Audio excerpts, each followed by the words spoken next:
চলে আসলাম নতুন আরেকটি তথ্যমূলক ভিডিও নিয়ে। তো আজকে আমি খুবই আনন্দিত, আজকে আমার পাশে যিনি আছেন তাকে পেয়ে। উনি একজন ভার্মি উদ্যোক্তা এবং দীর্ঘদিন যাবৎ ভার্মি কম্পোস্ট উৎপাদন করে আসছেন। আপনারা জানেন যে যারা কৃষক যারা আছি বা যারা আমরা কৃষিকাজ করে থাকি, সেক্ষেত্রে অতিরিক্ত বা মাত্রাতিরিক্ত আমরা কেমিক্যাল সার ব্যবহার করে আসছি। এই কেমিক্যাল সার কিন্তু আমাদের জমির যে উর্বরতা, মাটির যে উর্বরতা, সেই উর্বরতা কিন্তু নষ্ট করে দিচ্ছে। তো আজকে আমার পাশে যিনি আছেন, উনি যেহেতু একজন ভার্মি উদ্যোক্তা, উনি কেঁচো কম্পোস্ট উৎপাদন করেন।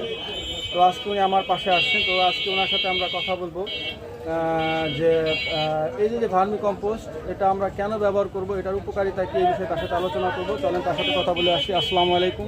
ওয়ালাইকুম আসসালাম। আঙ্কেল, কেমন আছেন আপনি? জি আলহামদুলিল্লাহ, আমি ভালো আছি। আপনাকে পেয়ে আজকে আমি খুবই আনন্দিত। আজকে আমার ভিডিওতে আপনি আসছেন, আমি খুবই আনন্দিত এবং উচ্ছ্বাসিত। আপনার কাছ থেকে কিছু তথ্য আমরা জানবো। আপনি দীর্ঘদিন যাবৎ ভার্মি কম্পোস্ট উৎপাদন করছেন।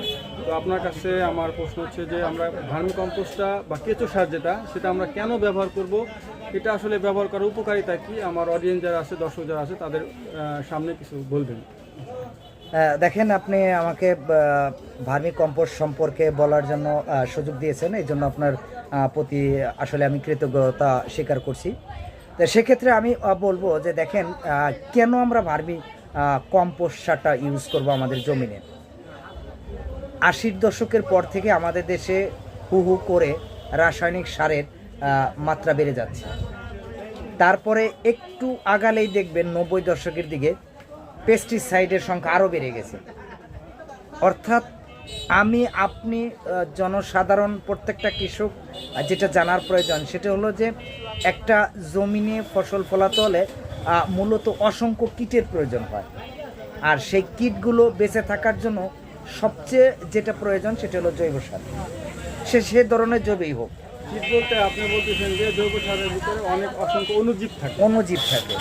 তো এখন এই অণুজীবগুলো মাটিতে বেঁচে রাখার একমাত্র উপায় হলো আপনার জৈব সার।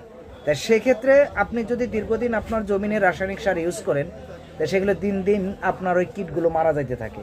অর্থাৎ গাছের যে মূল খাদ্য গ্রহণ করার জন্য যে সমস্ত কীট খাবারটা তৈরি করে দেয়, সেই কীটগুলো আস্তে আস্তে আমাদের জমিন থেকে বিতাড়িত হয়। তা সেক্ষেত্রে যদি আপনি জৈব সার কন্টিনিউ ইউজ না করেন, ভার্মি কম্পোস্ট বলেন, টাইকো কম্পোস্ট বলেন, কুইক কম্পোস্ট বলেন, এগুলো যদি ব্যবহার না করেন, তাহলে আপনার জমিনের যে 5 পয়েন্ট জৈব থাকার কথা ছিল, সে 5 পয়েন্ট জৈব থাকে না। আর 5 পয়েন্ট জৈব না থাকলে আপনি যে চাষটাই করুন না কেন, যে ফসলের চাষটাই করুন, তাতে আপনি যে কাঙ্ক্ষিত ফসল আসলে যে প্রোডাকশন, সে প্রোডাকশনটা আপনি পাবেন না।